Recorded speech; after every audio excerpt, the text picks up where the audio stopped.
Madame, Monsieur, bonsoir.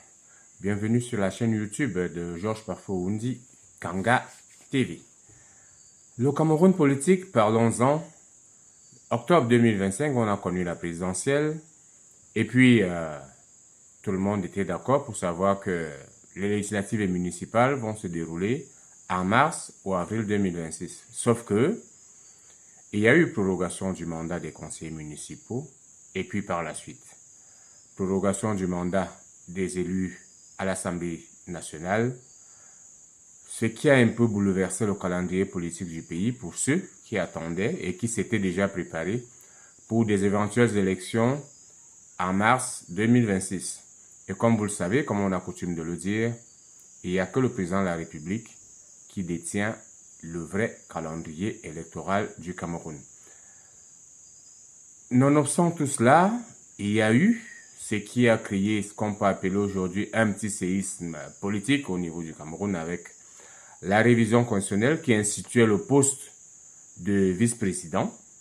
C'est une décision, c'est une mesure qui est passée par l'Assemblée nationale puis par le Sénat comme une lettre à la poste, on peut le dire, parce qu'avec la majorité, comme certains la considèrent, obèse du parti au pouvoir, le RDPC, il n'y a pas eu tellement de discussions, en dehors de quelques discussions qu'il y a eu dans l'opinion, sauf que là, le président a choisi de passer par les chambres parlementaires et non par le référendum.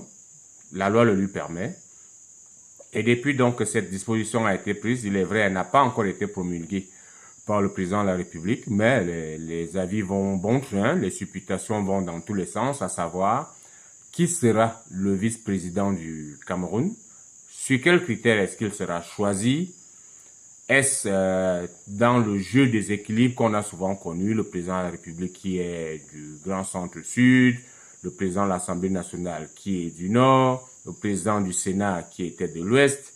Et maintenant, on a vu avec le bouleversement, le président de l'Assemblée nationale qui est maintenant de l'Ouest, le président du Sénat qui est du Grand Nord, et maintenant le vice-président. Certains s'amusent à penser que ce sera sûrement quelqu'un qui vient des partis anglophones du pays, ce qui serait pas mal, sauf que on a connu un mouvement un peu avant l'élection présidentielle de 2025. On a eu un mouvement qu'on a appelé les franquistes, qui sont un regroupement qui dit soutenir le fils aîné du président de la République, Franck Pia. Lui-même ne s'est jamais prononcé à propos. Donc, on attend. Et ceux qui ont parlé du gré à gré à une époque, que le président s'arrangeait pour qu'après il passe le pouvoir à son fils,